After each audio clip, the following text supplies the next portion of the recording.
Pour commencer, je voudrais vous remercier d'être ici aujourd'hui. Je voudrais aussi remercier le 6D qui a permis d'organiser ce midi conférence.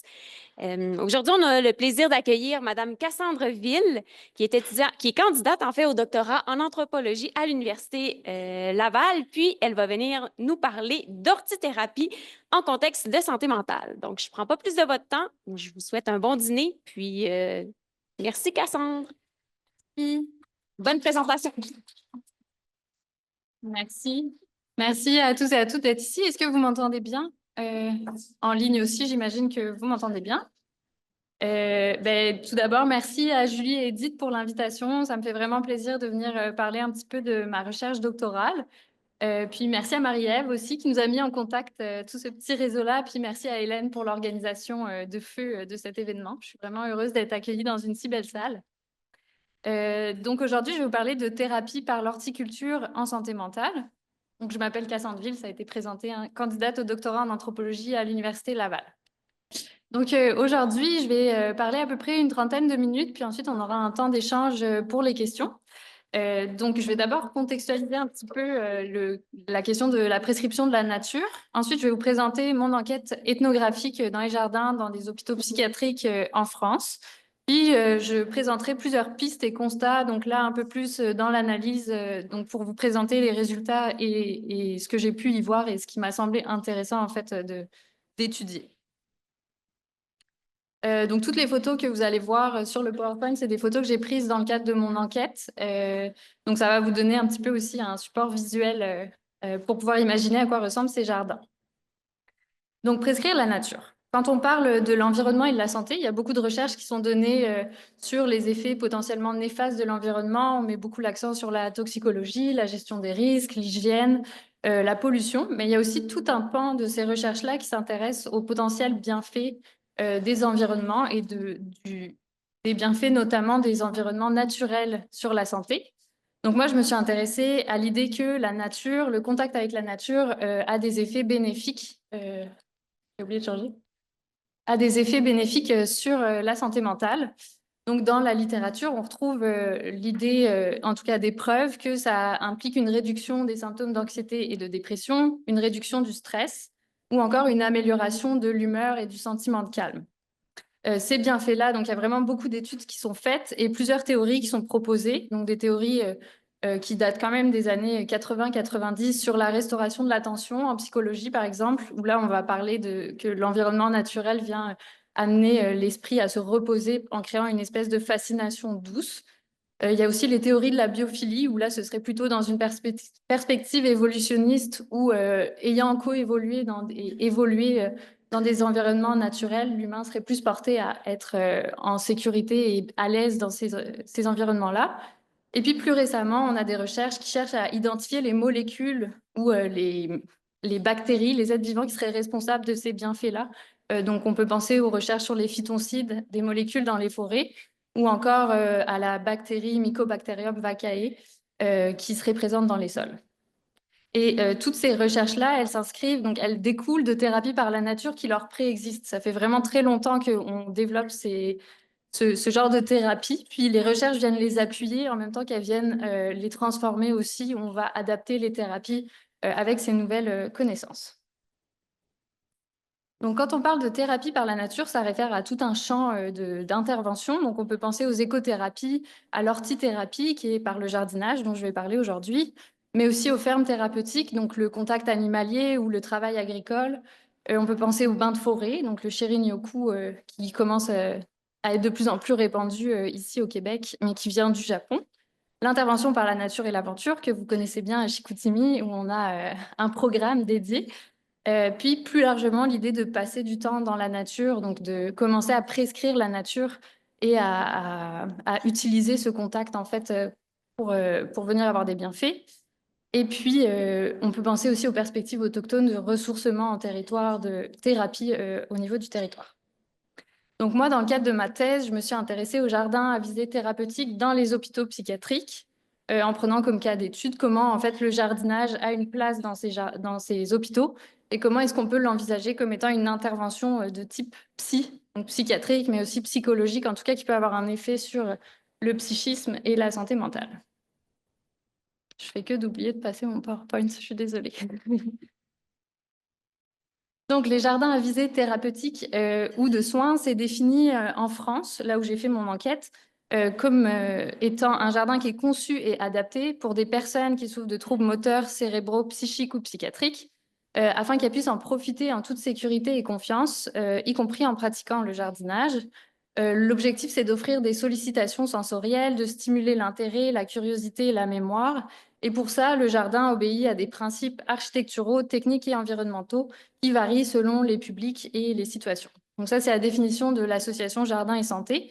Il y a plusieurs autres définitions sur l'ortithérapie qu'on peut trouver dans le monde, notamment dans le monde anglo-saxon où l'ortithérapie et les jardins thérapeutiques existent depuis un peu plus longtemps. Donc moi, je me suis demandé quelle forme est-ce que ces jardins-là prenaient en psychiatrie, justement, puisque ça dépend, c'est adapté selon les pathologies et les situations. Donc, quand on s'intéresse à l'histoire aux jardins en psychiatrie, en fait, il y a toute une histoire derrière ces jardins-là. Donc, c'est pas complètement nouveau de faire du jardinage en psychiatrie. Puis là, je vais faire un petit historique rapide, mais pour contextualiser un petit peu. Donc, le début de la psychiatrie avec les asiles au début du 19e siècle. Les asiles sont construits en campagne, souvent éloignés des villes, et c'est volontaire. Il y a vraiment l'idée d'éloigner les personnes des villes où ce seraient des lieux de vice, mais aussi des lieux où l'environnement est néfaste pour eux et elles. Dans une perspective aussi d'hygiénisme, on va dire que l'air pur va venir aider à guérir et à soigner. Et puis, le travail agricole fait partie du quotidien dans une perspective de subsistance et de force de travail. Puis, à la fin donc après la Deuxième Guerre mondiale, il y a plus l'ergothérapie qui se développe avec la désinstitutionnalisation de la prise en charge. Donc là, les asiles vont fermer, on arrête cet enfermement constant, puis on va plutôt voir le travail agricole comme une opportunité de thérapie par le travail, donc dans une perspective occupationnelle. Occuper les personnes, ça va leur faire du bien, c'est l'idée du travail qui est mise de l'avant, et dans une perspective de réinsertion sociale aussi. Puis, dans les années 80, dans le monde anglo-saxon, mais un peu plus tard dans le monde francophone, les jardins à visée thérapeutique se développent, où là, on prend plutôt appui sur l'idée que c'est la nature qui procure des bénéfices pour la santé, donc c'est la nature qui a des vertus thérapeutiques, et on propose d'y faire des soins particuliers qui sont l'ortithérapie. Donc, on s'éloigne du travail agricole pour aller vraiment dans l'idée d'une intervention spécifique qui utilise le jardinage pour intervenir, pour être un prétexte à une intervention en travail social ou médical clinique. Et ces jardins-là se développent notamment dans les milieux hospitaliers et médico-sociaux. Donc, les objectifs de ma recherche, c'est d'une part, documenter ces pratiques-là. Il y a peu de choses qui ont été faites pour vraiment voir comment ça s'inscrit dans les hôpitaux, ces jardins-là. Donc, de décrire les pratiques, recueillir le discours et le vécu des personnes impliquées et d'étudier un peu, j'en ai parlé, mais l'histoire de ces jardins, comment est-ce qu'ils s'inscrivent dans ces établissements.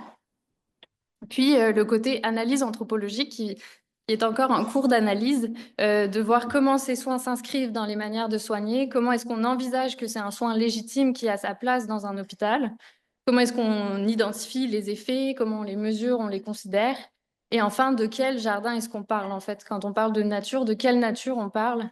Qu'est-ce qui est important dans cet environnement et qu'est-ce qu'on considère qui va venir jouer un rôle et avoir un effet? Donc, mon enquête ethnographique s'est déroulée en France dans 3 hôpitaux différents. J'ai passé 12 semaines dans chaque hôpital, donc à peu près 3 mois. Chaque hôpital ayant un jardin qui est dit à visée thérapeutique ou de soins, qui existe à peu près depuis 2010 ou jusqu'à 2017, donc depuis plusieurs années quand même. C'est uniquement en psychiatrie adulte, donc des hôpitaux où on est en hospitalisation. La méthodologie que j'ai utilisée, c'est l'ethnographie, qui est la méthodologie principale en anthropologie, donc qui est un mélange d'observation et d'observation participante. Donc en fait, ce que j'ai fait, c'est que j'ai été accueillie dans ces jardins, très bien accueillie d'ailleurs. Ça a été vraiment une belle surprise de voir que les gens avaient vraiment un intérêt à ce qu'il y ait de la recherche, puis j'ai eu accès à vraiment plein de choses. Donc j'ai fait de l'observation, participé activement au jardinage. Et puis, j'ai réalisé des entretiens avec 55 personnes dans ces 3 hôpitaux. Donc, des personnes impliquées de proche ou de loin dans les jardins, donc autant des personnes hospitalisées que le personnel soignant, que des psychiatres qui les prescrivent, que des directeurs d'hôpitaux, les services techniques aussi des espaces verts des hôpitaux, donc un peu tous les acteurs qui gravitent autour de ces jardins-là. Donc, je vais vous présenter un petit peu les jardins. Donc, comme je garantis, je conserve la confidentialité et l'anonymat des établissements pour des raisons éthiques. C'est plus facile pour garder la confidentialité des personnes. Je vais en parler en termes de couleurs. Donc, on a le jardin bleu qui est dans le nord de la France, qui est un jardin qui est clos à l'intérieur de l'hôpital psychiatrique, qui est tenu en fait par une équipe de travailleurs sociaux du lundi au vendredi de 9h à 16h et qui vient accueillir à la fois des patients. Donc en France, on parle beaucoup de patients, je ne sais pas quels sont les termes, mais là, je vais parler de patients et de soignants pour un petit peu rendre ça plus facile à expliquer. Puis c'est les termes aussi qui sont utilisés dans les hôpitaux. Donc il y a les patients qui sont hospitalisés, mais il y a aussi des personnes qui sont suivies en ambulatoire qui vont venir pour faire des activités à la journée ou à la demi-journée en autonomie ou avec des infirmières, infirmiers du centre, donc le CMP, qui est le centre d'accueil pour des activités à la journée, donc en ambulatoire. Quand les personnes viennent dans ce centre-là, on y fait des activités agricoles, il y a des animaux aussi, on va pouvoir planter, s'occuper de la serre, faire pousser des. Il y a vraiment beaucoup, beaucoup de culture. Et puis tous les jours à 11h, il y a une soupe qui est servie avec les légumes qui sont cultivés dans le jardin. Et pour participer, ça prend une prescription des psychiatres qui prend la forme d'une autorisation à participer, pas de contre-indication. Ou alors, c'est les personnes dans les services qui vont estimer que ça ferait du bien à la personne hospitalisée, puis on va l'amener au jardin qui est vraiment à 100 mètres du service. Donc, le jardin vert, le deuxième jardin que j'ai visité, c'est un jardin qui, lui, est dans les espaces extérieurs entre deux unités, une unité ouverte, une unité fermée. Donc, il est accessible seulement par une unité au quotidien. Mais il y a des activités qui sont organisées d'1h30 par semaine pour chaque unité. Donc, pour certaines personnes, c'est un accès d'1h30. Pour les autres, c'est à temps plein. Il y a un jardinier médiateur qui est embauché par l'hôpital pour s'occuper du jardin. Donc, 2 jours par semaine, il est présent dans l'hôpital, dans le jardin. Il va entretenir le jardin et puis accueillir les activités en duo avec un psychomotricien et une ergothérapeute et parfois des infirmiers, infirmières. Et les patients, là, c'est seulement les personnes hospitalisées, puis elles sont sélectionnées la journée même dans le service en fonction de qui est considéré comme étant apte, qui a le droit de sortir et qui semble motivé aussi, c'est toujours volontaire. Et ça se conclut par une infusion qui est consommée, donc qui a été poussée dans le jardin. Et enfin, le troisième jardin, c'est un jardin qui est tenu à 100% par des infirmiers, infirmières, avec une infirmière référente qui s'occupe de l'organisation, de coordonner un petit peu les activités. C'est uniquement les personnes hospitalisées qui y ont accès. C'est un jardin qui est ouvert, donc qui est accessible par les 8 unités. Donc, il y a 200 personnes qui sont hospitalisées et qui ont accès à ce jardin-là qui est au milieu. Mais il est plus ou moins fermé pour les personnes qui participent aux médiations, aux activités qui durent 1h30 et qui ont lieu 2 fois par semaine. Et ça prend là une prescription des psychiatres pour pouvoir participer. Et c'est une prescription qui est vraiment indicative où on va venir prescrire 8 séances sur 4 semaines avec des objectifs précis qui sont décidés avec les personnes hospitalisées. Et avant et après l'activité, il y a une fiche d'auto-évaluation des émotions qui est remplie, comme il y a eu une recherche qui a été faite, et puis il continue d'amasser les données, puis d'avoir cette réflexivité en fait sur ce que ça peut faire avant, après, comment les personnes se sentent. Et puis il y a une boisson qui est partagée aussi avant et après l'activité. Je mentionne les boissons parce que c'est quelque chose qui est quand même assez important dans les jardins, c'est que c'est pas juste des jardins, c'est vraiment des lieux qui sont centrés autour de la convivialité puis qui sont imbriqués dans l'hôpital. Donc, c'est des lieux qui vont utiliser les ressources de l'hôpital et vraiment être imbriqués dans le quotidien. Euh, donc, c'est ça, les jardins ne sont pas juste des lieux extérieurs un peu clos où on ferait pousser des plantes. Il y a toujours des bâtiments qui sont liés à ça. Il y a toujours des ressources. Donc là, on peut voir sur la photo les plantes qui poussent dans les barquettes de la cantine des repas. C'est un exemple parmi d'autres que toutes les ressources sont mobilisées pour essayer d'ajouter quelque chose au quotidien de l'hôpital. Et puis l'aspect des bâtiments intérieurs est assez important puisque justement il y a les moments où il y a de la pluie, mais il faut aussi stocker la question de la sécurité pour stocker les outils. Donc c'est quelque chose d'important. Au niveau des sources de financement de ces jardins, c'est toujours un petit peu hybride. Donc c'est des jardins qui cumulent à la fois les ressources humaines et matérielles de l'hôpital. Donc les personnes vont être détachées pour pouvoir le faire, mais en même temps, l'hôpital ne va pas nécessairement payer pour tout le jardin. Donc, il y a la nécessité d'aller chercher des fonds à l'extérieur qui ne sont pas liés au domaine du médico-social, mais qui sont justement liés au domaine de l'horticole, de l'horticulture. Donc, ça fait des partenariats assez intéressants avec des pépinières, avec des écoles d'horticulture. Et pour ce faire, les jardins, donc les personnes qui l'ont initié ont souvent fait une forme juridique hybride, donc d'avoir à la fois un statut au sein de l'hôpital et d'être une association, par exemple, pour pouvoir aller collecter des fonds.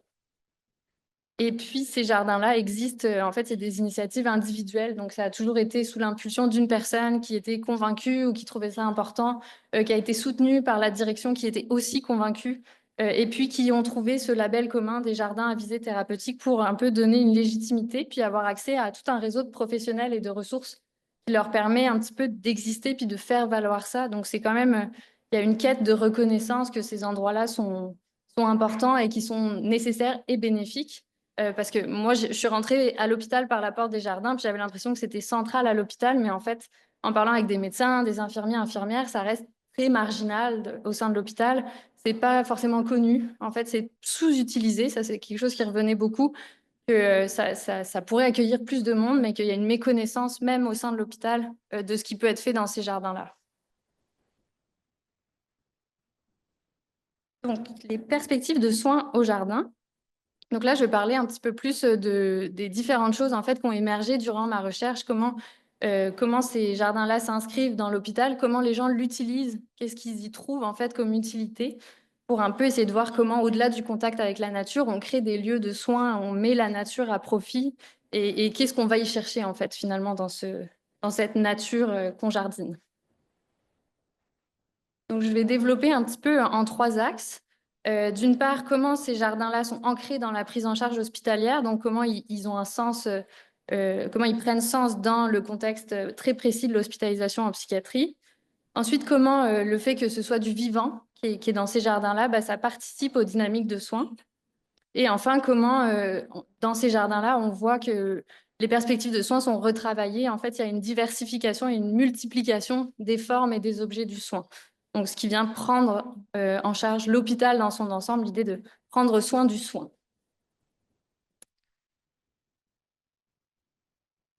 Donc, je ne vais pas lire toutes les citations. Je sais que c'est difficile de lire en même temps qu'on écoute. Marie-Ève me l'a rappelé la dernière fois, mais je n'ai pas hésité à l'idée de mettre quand même des petites citations. Donc, si vous avez un cerveau qui est capable de faire deux choses en même temps, c'est parfait. Premièrement, le jardin, c'est vu comme évidemment un endroit qui procure des bienfaits, donc parce qu'il y a le contact avec la nature, ça c'est un peu la base sur laquelle tout le monde s'entend, mais c'est aussi vu comme, en fait, utilisé comme une extension des services. Donc on vient ajouter une nouvelle pièce pour soigner à l'hôpital. Donc c'était souvent, on me raconte qu'avant il n'y avait rien, c'était une pelouse, c'était du bitume, puis là d'un coup ça devient un espace qu'on peut utiliser, dans lequel on peut aller, dans lequel on peut faire des nouvelles choses. Donc pour les gens qui s'en saisissent. C'est vu beaucoup comme un lieu de répit en dehors des services. Donc c'est un lieu qui est agréable, mais il est aussi agréable parce qu'il permet de sortir d'un lieu qui est vécu comme désagréable souvent. Comme donc dans les services où il peut y avoir une ambiance assez oppressante, où il y a des personnes qui sont vulnérables, qui sont en détresse, bah, c'est quelque chose qui se ressent. Donc les personnes hospitalisées, des fois, ont besoin d'avoir ce répit-là. Les soignants aussi. Et donc, ça permet d'une certaine manière de lutter contre les effets secondaires de l'hospitalisation, qui est quand même reconnu comme étant quelque chose qui doit durer le moins de temps possible. C'est comme ça qu'on la conçoit aujourd'hui en psychiatrie en France, c'est que elle a des méfaits aussi, cette hospitalisation. Elle crée plus de sédentarité, une perte d'autonomie et puis de l'anxiété liée à l'enfermement. Donc, ces lieux-là qui permettent de sortir en toute sécurité vont venir atténuer ces effets secondaires. C'est aussi des lieux d'accueil pour les familles. Donc, il y a des services où, par exemple, les enfants ne peuvent pas rentrer. Ben là, dans le jardin, ça devient possible d'aller visiter ses parents et de recevoir des enfants. Et puis, c'est aussi plus agréable pour avoir quelque chose à discuter plutôt que d'être dans une pièce enfermés, donc ça devient un support de conversation aussi lors des visites. Et puis, c'est des lieux où il y a quand même une gestion des risques qui est faite. Donc là, on voit une serre qui est fermée à clé en fait toute la journée, sauf pendant les activités, mais on voit de l'extérieur. Mais il y aurait trop de risques en fait que des personnes puissent se faire mal euh, et puis prennent des outils, des choses comme ça. Donc il y a vraiment une attention qui est portée à comment rendre ces endroits adaptés à la psychiatrie. Donc aucun outil qui traîne, des fois pas d'accès à l'eau. Voilà, une surveillance des fois humaine, donc d'avoir des personnes de la sécurité qui passent dans le jardin. Donc ça dépend vraiment des jardins.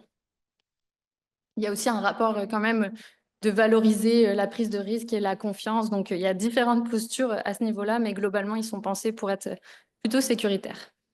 Et par les intervenants vu comme une boîte à outils, donc comme un ensemble de choses qui permettent de faire son travail comme dans les services, mais en mieux ou en étant plus attirant. Donc par exemple, les psychomotriciens qui vont travailler la motricité, bah, ça va être l'occasion plutôt que d'avoir une balle ou des outils spécifiques, ben, de venir jardiner puis de travailler la motricité en fait un peu indirectement. Donc ça permet de camoufler un peu le soin puis de le rendre plus agréable.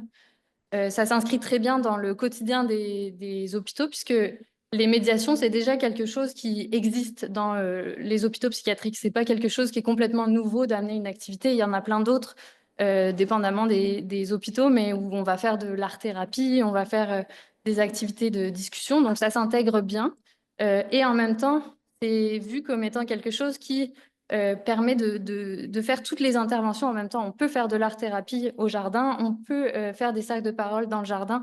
Donc, ça vient être à la fois une nouvelle activité et un environnement pour faire toutes les activités habituelles. Ça vient aussi pallier l'ennui dans l'hôpital. Donc ça rejoint les effets secondaires, mais c'est quelque chose qui est vraiment très présent.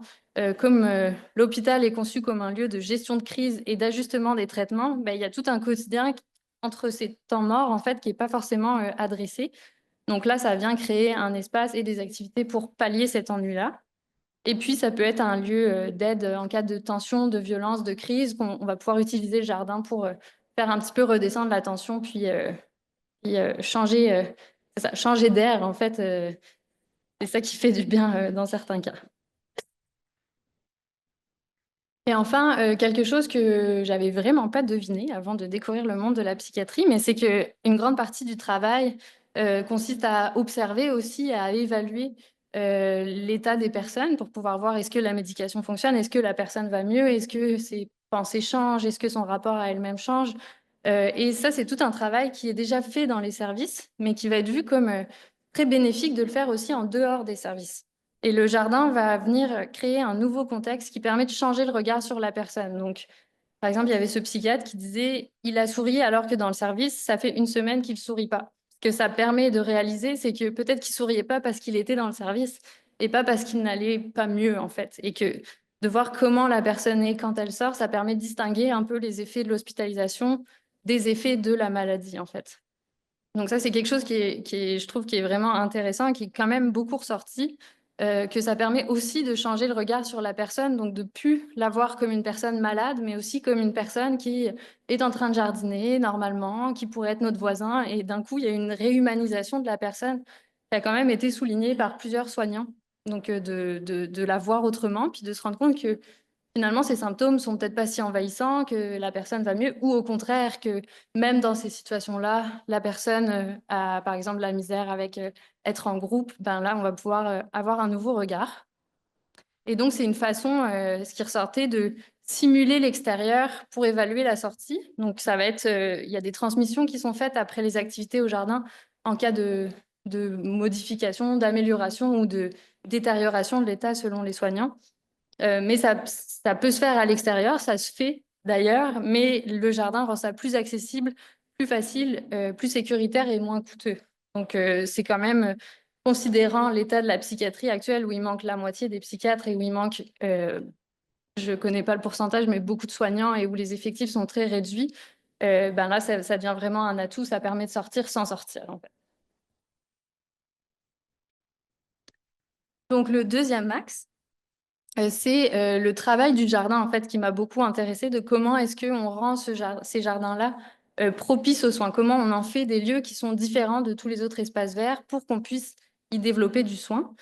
Donc, il y a des principes assez basiques et récurrents, comme d'en faire un lieu agréable et stimulant, de miser sur une grande diversité de plantes et d'activités pour que chacune puisse y trouver un avantage, que ce soit quelqu'un qui veut regarder des fleurs ou quelqu'un qui veut se dépenser physiquement et bêcher, ou quelqu'un qui adore les insectes. Ou, en tout cas, il faut qu'il y en ait un petit peu pour tout le monde pour que ça puisse attirer le plus de personnes possible. L'idée, c'est de l'entretenir, mais pas trop. Donc, il ne faut pas qu'il devienne en friche, sinon les personnes n'y verraient pas d'intérêt, ne seraient pas attirées. Mais en même temps, il ne faut pas que ce soit un jardin abouti, parce que sinon, il n'y a plus rien à y faire. Donc, il faut que les personnes aient envie de mettre leur touche et qu'en même temps, il soit déjà assez beau pour qu'on ait envie de l'améliorer. Donc, c'est quand même quelque chose qui demande une gestion particulière de la part des personnes, de vraiment réussir à créer cet environnement qui appelle l'action tout en restant agréable. Il y a l'idée de la production qui revenait aussi beaucoup. Donc, il faut qu'il y ait une production pour que ce soit valorisant, mais en même temps, on veut voir l'effet de ces actions, on veut récolter, mais en même temps, on ne veut pas que ça devienne une pression. Donc, on ne peut pas avoir des objectifs de productivité, sinon ça pourrait venir nuire aux soins. Puis là, on est dans une perspective que c'est à l'hôpital, donc en hospitalisation. Quand on est en réhabilitation, par exemple, dans des perspectives de réinsertion, bah là, c'est encore différent. Mais là, appliqué à l'hôpital, ça prend cette forme-là. Puis, il y a la nécessité de composer avec le vivant. Donc ça, c'est le vivant est réactif, il est imprévisible. C'est quelque chose qu'il faut savoir utiliser. Donc, quand on plante une graine, on ne sait pas ce qui va se passer après. Puis ça, c'est vraiment propre à cette médiation, c'est qu'on ne peut pas savoir ce qui va en découler, on ne peut pas savoir si ça va marcher ou non.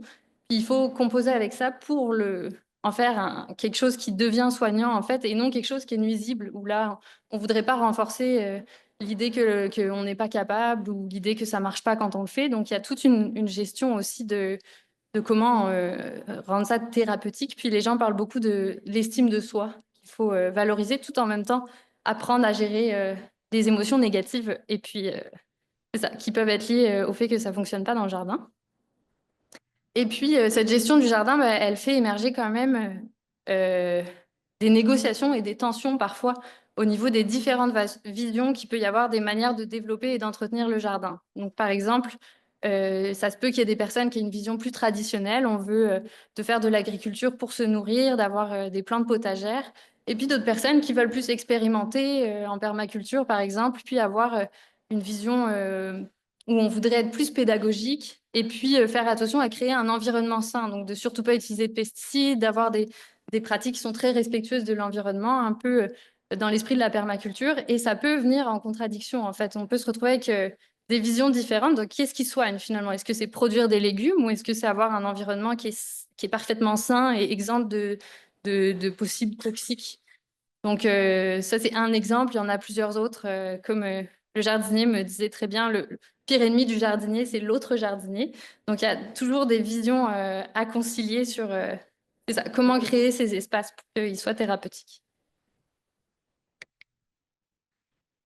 Donc ça, j'en ai un petit peu parlé, mais le prendre soin avec le jardin, donc de gérer la réactivité du vivant, de l'utiliser comme élément médiateur. Donc c'est à la fois un prétexte à la relation, mais il est aussi acteur de la relation. On va vouloir que les personnes entrent vraiment en contact avec le jardin. Puis là, ça peut être autant les insectes que les plantes, que les animaux que ça va attirer d'avoir un jardin. Donc il va y avoir plein d'animaux qui vont passer, qui vont être attirés. Donc ça fait des nouvelles relations comme des chats, des rats, des mulots qui vont amener des nouvelles problématiques à l'hôpital ou qui vont amener de la vie. En fait, ça dépend où on se situe dans l'hôpital pour voir si c'est positif ou non. Il faut composer avec les besoins du jardin et les besoins de la prise en charge. Donc, par exemple, un jardin qui vient d'être très arrosé parce qu'il a plu et que d'habitude, ce qu'on fait, c'est arroser au jardin. Puis c'est une activité qui est très populaire, c'est très agréable d'arroser.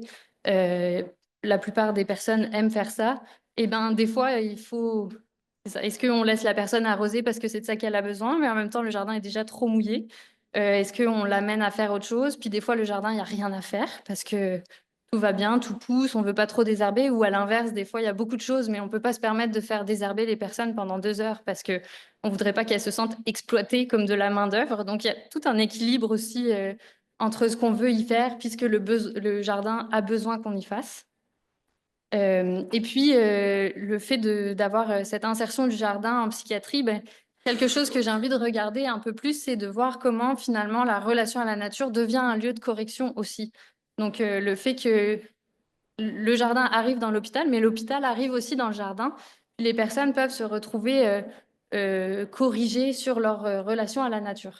Par exemple, il y a un patient qui voulait pas marcher sur l'herbe pour ne pas écraser les insectes. Et puis, c'est devenu un peu un lieu d'intervention de dire, ah mais non, on fait partie de la nature, il faut qu'on soit capable de marcher dans l'herbe parce qu'on fait partie de la nature. Puis il y avait cette idée un peu de corriger sa vision, de dire, non, non, on fait partie de la nature, tu peux avoir un effet sur elle.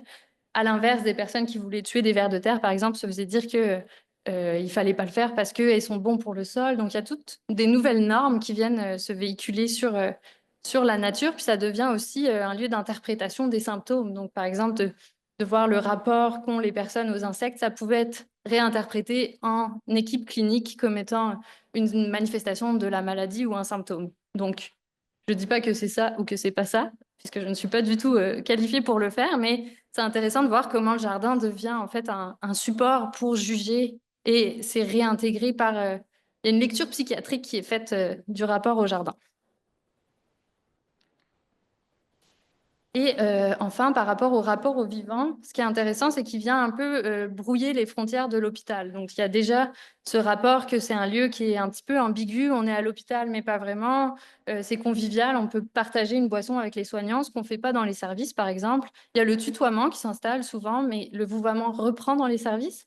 Donc, il y a une espèce d'ambiguïté sur le dedans, le dehors, qui est amplifiée par le vivant, du fait que c'est des points de contact avec l'extérieur. Donc, il y avait beaucoup de personnes qui voyaient finalement le jardin comme ne faisant pas du tout partie de l'hôpital, pas du tout un lieu de prise en charge. Et les jardiniers, ça fait des gens de l'extérieur avec qui c'est agréable de discuter, en fait. Puis, ils ne voyaient pas forcément intégrés dans les dynamiques de soins. Même si l'effet bénéfique était largement reconnu. C'est juste que ce n'était pas du domaine du médical, c'était du domaine du soin.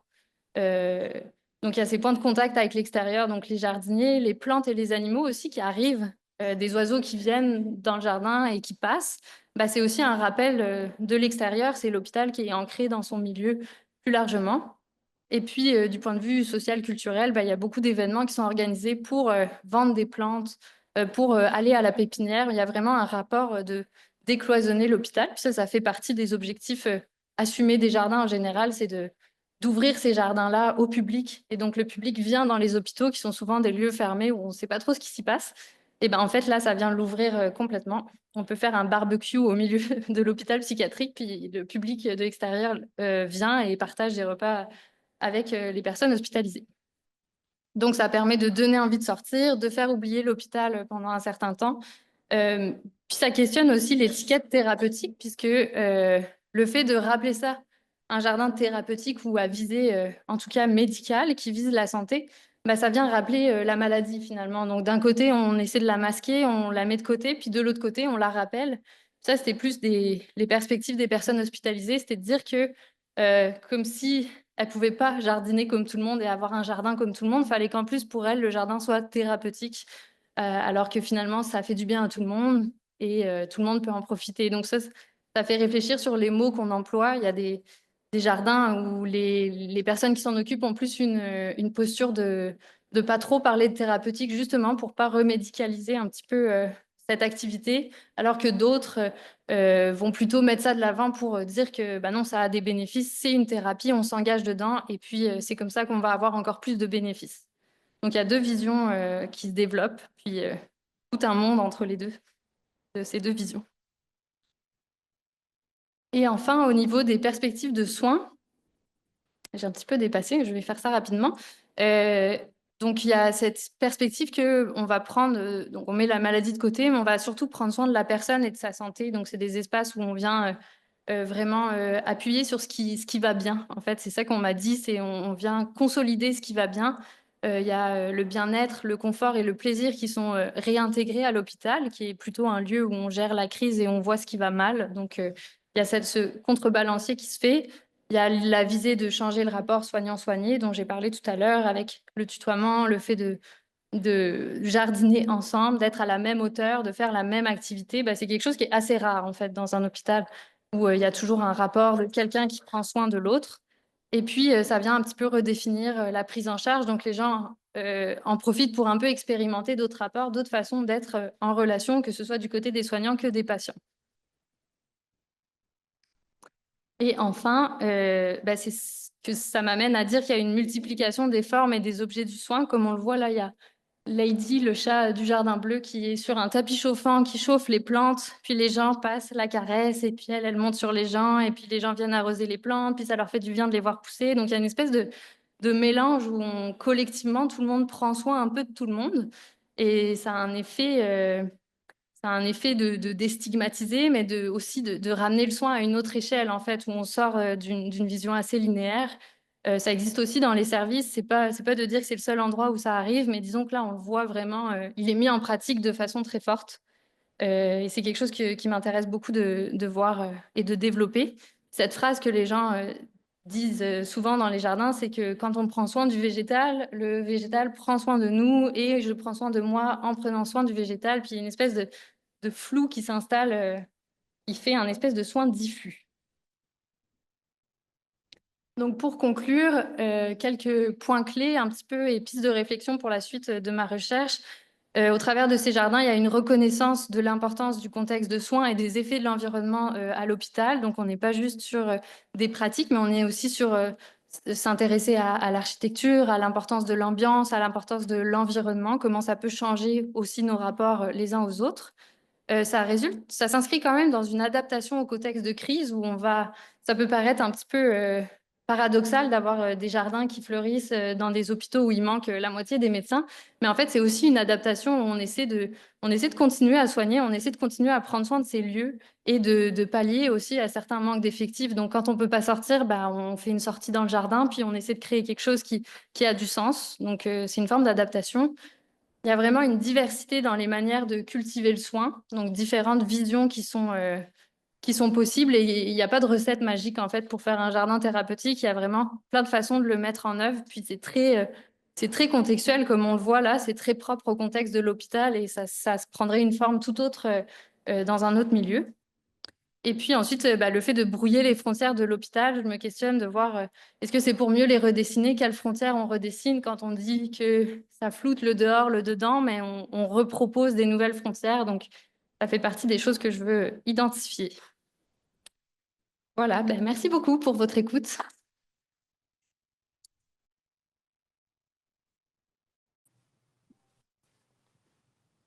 Merci beaucoup, Cassandre, pour cette présentation super intéressante. Personnellement, je trouvais ça vraiment chouette, qu'est-ce que tu as fait.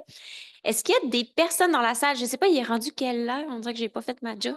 41, est-ce qu'il y a des gens dans la salle qui ont des questions ou des points de discussion qu'ils aimeraient aborder? Ou je ne sais pas en ligne si on voit les questions. Marie-Ève? Merci beaucoup, Cassandre. C'était super intéressant. Plein de beaux liens qu'on peut faire avec l'intervention par la nature et l'aventure. Ma question, c'est en lien avec la prescription de nature. Puis peut-être tu n'as pas la réponse, puis c'est vraiment pas grave. Mais tu sais, au Canada, dans le fond, il y a Parks, puis au Québec, Prescrit Nature. Puis là, tu l'as abordé un petit peu au début. Fait que je me demandais, j'étais juste curieuse, en fait, de savoir en France, quelle forme ça prend. Est-ce que tu as vu ou entendu des choses par rapport à ça? Oui, je pense que l'idée se répand de plus en plus, mais j'ai pas vu de programme comme Prescrit Nature, là où on va vraiment prescrire explicitement la nature. Par contre, on voit un petit peu d'intervention par la nature et l'aventure se développer. Les jardins, ça prend une place vraiment forte parce qu'il y a déjà une grosse culture du jardinage. Puis ça, c'est quelque chose qui revient, c'est que tout le monde a un rapport au jardin, tout le monde a une histoire avec un jardin, donc ça parle aussi aux gens. Mais non, pas à ma connaissance. En Belgique, il y en a de plus en plus, mais pas à ma connaissance. Merci. Juste pour mentionner en ligne, si jamais vous avez des questions puis que vous voulez les poser dans le chat, on va essayer de les poser à voix haute. Est-ce que dans la salle, il y avait d'autres questions, commentaires? Moi, j'en aurais une en fait.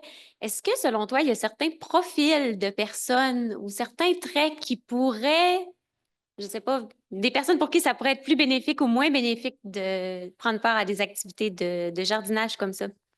Ça faisait partie de mes questions d'entretien aux soignants puis aux psychiatres. Et justement, il y avait plusieurs visions. Ce qui ressortait, c'était vraiment que, en fait, tout le monde peut avoir un rapport à ça. Tout le monde Il n'y a pas de profil particulier. Il y a des personnes qui allaient, donc plus du côté clinique, qui allaient dire que ça pouvait aider avec certains symptômes particuliers. Mais je pense que le consensus, un petit peu, c'est de dire que ça vient agir. Et puis c'est sur ça qu'il y a le plus de recherches sur l'anxiété. Puis l'anxiété, c'est un peu le symptôme commun de toutes les personnes en psychiatrie. Pour rester en psychiatrie, en tout cas, entre les différents diagnostics. Puis ce qui ressortait, c'était qu'en fait, il fallait que la personne, ça lui parle, que ce soit quelque chose qu'il y ait un affect avec ça, qu'il y ait... ce qu'il disait aussi, c'est que c'est pas quelque chose qu'on peut forcer, c'est pas un soin qu'on peut forcer. Donc, il faut qu'il y ait un intérêt à la base et une curiosité. Après, je pense qu'il y a aussi des personnes qui détestaient le jardin, puis qui ont appris à l'aimer petit à petit, mais qui sont venus, qui ont détesté, qui sont pas revenus pendant plusieurs années. Puis finalement, ben, en rencontrant d'autres personnes, ça leur a donné envie. Puis finalement, il y a eu une passion qui s'est développée. Donc, il n'y a pas de recette, je pense. Oui. Bien, merci beaucoup, Cassandre, pour cette présentation. C'était fort intéressant. Moi, je me pose la question suivante. Ce que vous semblez décrire ressemble à des activités de groupe. Ce sont toujours des activités de groupe ou est-ce qu'il y a la possibilité d'intervention à visée thérapeutique, mais plutôt individuelle dans le jardin, dans les jardins? Est-ce que vous comprenez ma question? Oui. Ouais. C'était, alors, il y avait un peu tous les profils d'activités. Il y avait les médiations où là, c'était de groupes.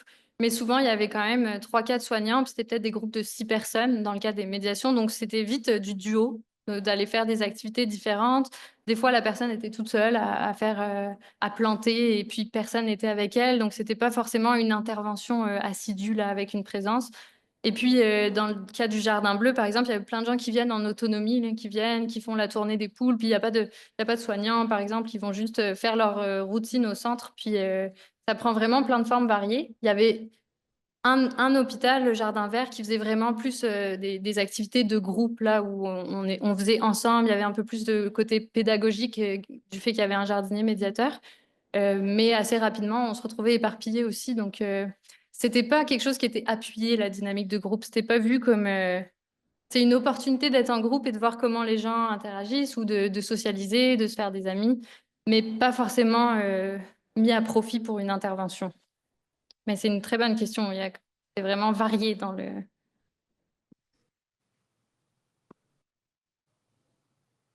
Oui, merci vraiment, Cassandre, pour cette présentation-là. Ça va un petit peu dans le même sens de la question de Dominique. Moi, ma question, c'est à propos des objectifs, parce que tu as parlé, il me semble que c'était le jardin vert, en tout cas, d'un des jardins qui allait prescrire des 8 semaines. Donc, tu sais, ça me paraissait peut-être un peu plus structuré, tu sais, plus comme si derrière ça, il y avait peut-être l'idée d'un programme. Fait que là, je me demandais si, effectivement, il y a comme un programme structuré qui est installé sur ces 8 semaines-là ou si c'est juste qu'il faut que la personne y aille pendant 8 semaines. Il y avait ce 8 séances. En fait, ça s'est beaucoup structuré autour d'une recherche qui a été faite. Donc ça a un peu mis les bases pour faire une recherche rigoureuse, de voir les effets sur l'anxiété. C'était ça la recherche au sein de l'hôpital. Il faut qu'on ait un protocole. Donc c'est un peu comme ça que ça a émergé. Puis dans les faits, c'est que c'est très difficile d'avoir les réelles 8 séances. Donc il y a des personnes qui sortent avant ça, il y a des personnes qui ne viennent pas, il y a des fois la séance saute parce qu'il n'y a pas infirmière qui est disponible pour se libérer. En théorie, il y a des indications. Tous les soignants ne les lisent pas nécessairement. Tout le monde n'est pas forcément au courant. Il y a des gens qui viennent encadrer une fois ou 2 mois. Ils arrivent, ils connaissent pas les patients, ils n'ont pas le temps de lire la fiche. Donc, en théorie, tout le monde disait qu'il y avait ce protocole. Dans les faits, c'était peu réaliste de l'appliquer. Il y avait quand même des choses. C'était utilisé quand même pour faire au bout des 8 séances, faire un peu une rétrospective. Bon, bah, c'est pour ça que la personne est venue au début. 8 séances plus tard, est-ce qu'on constate qu'il y a quelque chose qui a changé? Mais il y avait aussi ce discours que la personne est là, en même temps, elle reçoit un traitement, elle a des ajustements de traitement, elle a des rendez-vous, elle a l'hospitalisation qui joue son rôle aussi d'une certaine manière. Donc, c'était difficile d'isoler. Mais dans le cadre de la recherche, ils l'avaient fait. Puis ils ont montré que ça diminuait l'anxiété. Mais c'est ça. Disons que c'était un protocole difficile à réellement mettre en place. Ça répond à ta question. Ouais, en fait, c'est moi qui l'ai pas posé au complet aussi, je pense. Non, j'ai commencé en disant que je m'intéressais aux objectifs. Fait que là, Ah oui, excuse-moi. ouais, Oui. puis là, tu J'ai dévié sur t'as les ramené 8 séances. cette idée-là, puis je me suis rendu compte que je l'avais pas approfondie. Bref, donc quand ils rentrent sur ce 8 séances-là, ils ont des objectifs précis, ça tu l'as nommé, fait que ça pouvait ressembler à quoi, ces objectifs? Il y avait, je pense que c'était 14 objectifs qui avaient été identifiés dans ce jardin-là. Puis il y en avait, c'était estime de soi, rentrer en contact avec les autres, se sentir détendu. Il y avait comme, je pourrais retrouver cette liste-là, peut-être, je ne l'ai pas en tête. Mais c'est ça, c'était plus au niveau de la socialité, du rapport à soi-même. C'était pas nécessairement des symptômes cliniques. Puis c'était rempli avec la personne hospitalisée qui jugeait, OK, est-ce que ça c'est difficile pour toi de rentrer en contact avec les autres? Est-ce que c'est difficile pour toi de sortir et d'avoir envie de sortir de ton lit pour faire des choses aujourd'hui? Donc la motivation, l'entrain, c'est plutôt des catégories comme ça. Moi, c'est pas vraiment une question, Cassandre, puis ça peut paraître anecdotique, mais tu as dit tout à l'heure, tout le monde a un rapport au jardin. Puis j'aimerais t'entendre un petit peu là-dessus, parce que moi, je suis né en région parisienne, j'ai grandi dans une cité, puis des jardins, il n'y en avait pas. Puis je me reconnais pas, par exemple, dans cette affirmation. Tout le monde a un rapport au jardin. Donc, bon, au-delà de l'anecdote, est-ce que tu pourrais nous dire pourquoi tu affirmes cette chose-là? Ouais, ben, c'est vraiment un très bon point, puis ça fait partie des choses qui étaient, quand même, les gens disaient souvent: «Ah oui, mais il y avait le grand-père», ou il y avait cette idée d'aller chercher, cette histoire personnelle. Il y a des gens, en fait, qui avaient pas de rapport du tout au jardin, mais il y en avait un que ça les intriguait, ça les intéressait. Ils avaient jamais eu accès, ils se demandaient ce que ça pouvait faire ou ils découvraient ça.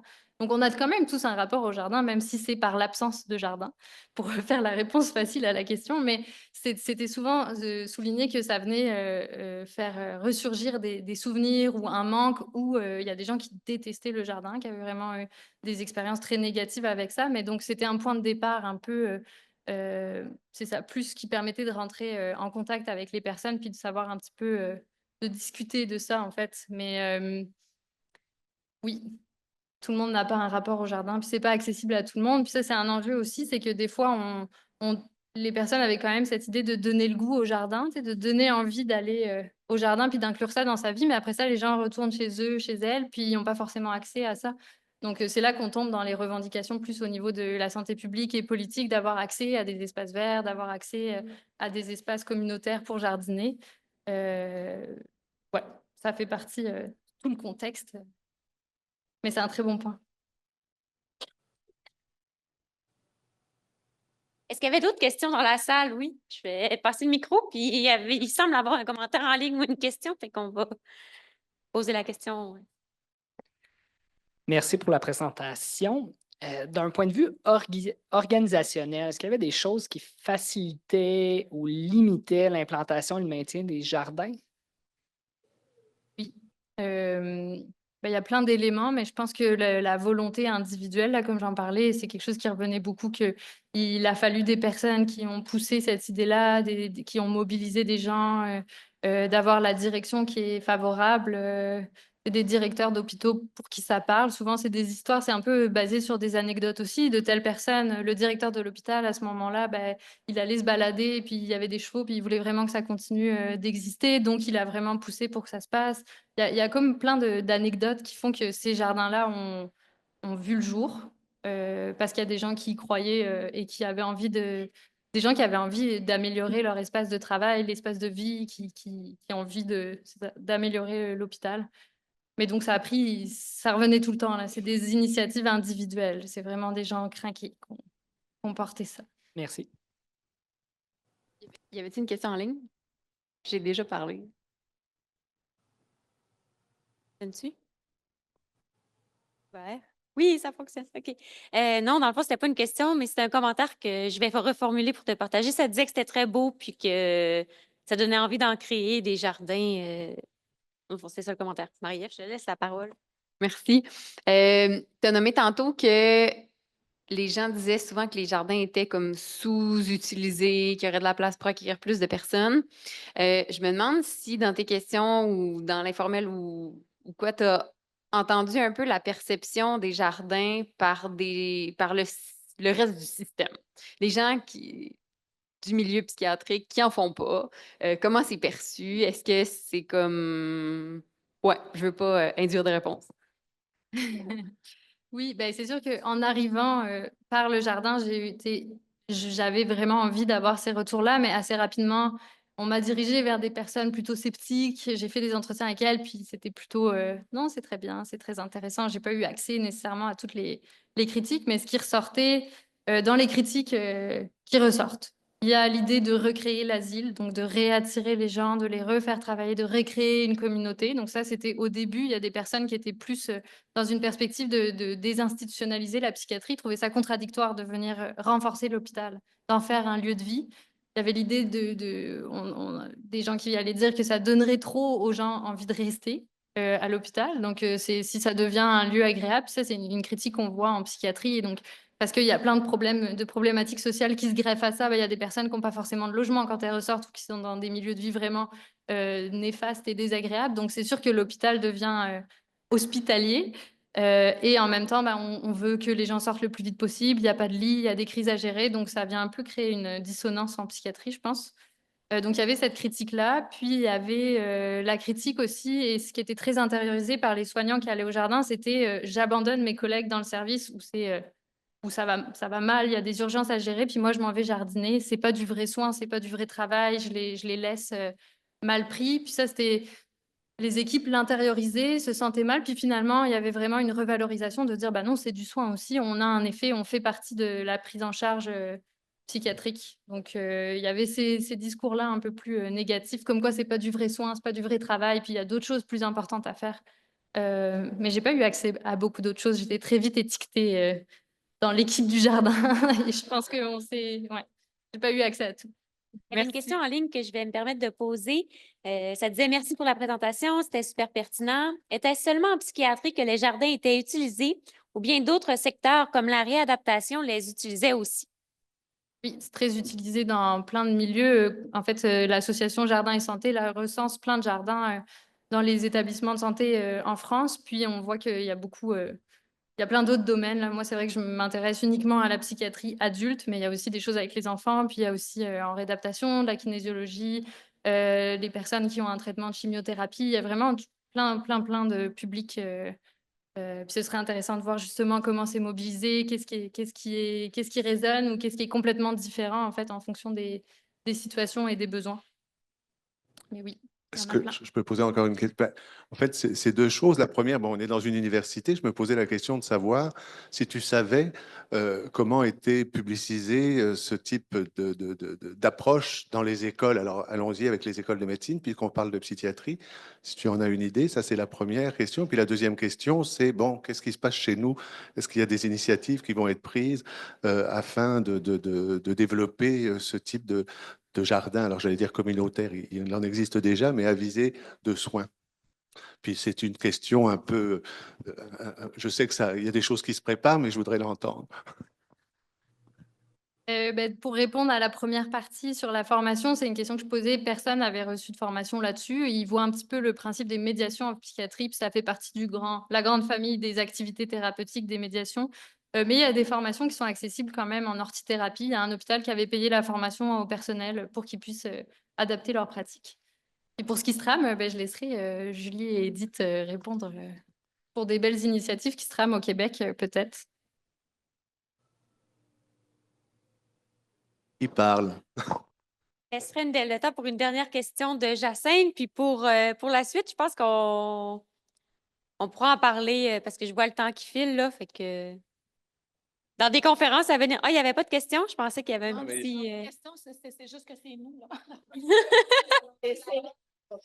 Oui, c'est ça. Je te laisse dire quelques mots d'abord. Oui, excusez, je suis pas habituée de parler avec un micro. Ça fait que nous autres, le PEP, avec l'initiative de Edith, du docteur Dubuc, de Julie et tout ça, c'est ça, on est en démarche pour débuter ça là, graduellement avec notre équipe. Nous autres, on est l'équipe des premiers épisodes psychotiques.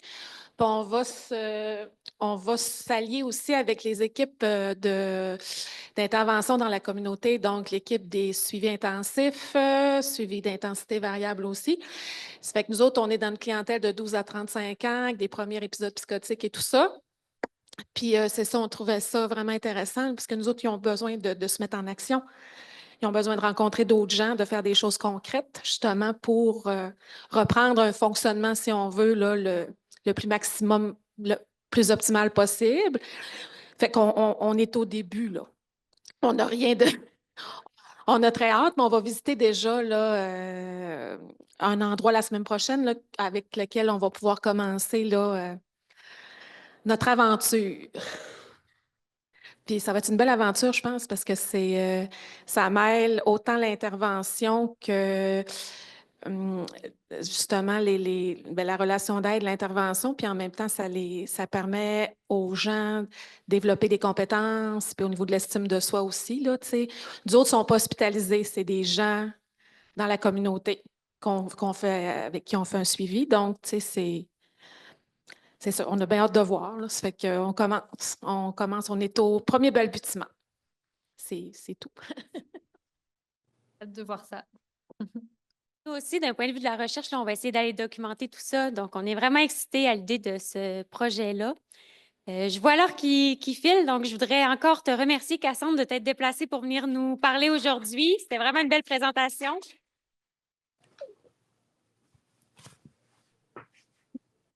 Je voudrais, encore une fois, remercier aussi le 6D là, pour l'organisation de cette belle conférence. Donc, merci et bonne fin de journée. Merci à vous.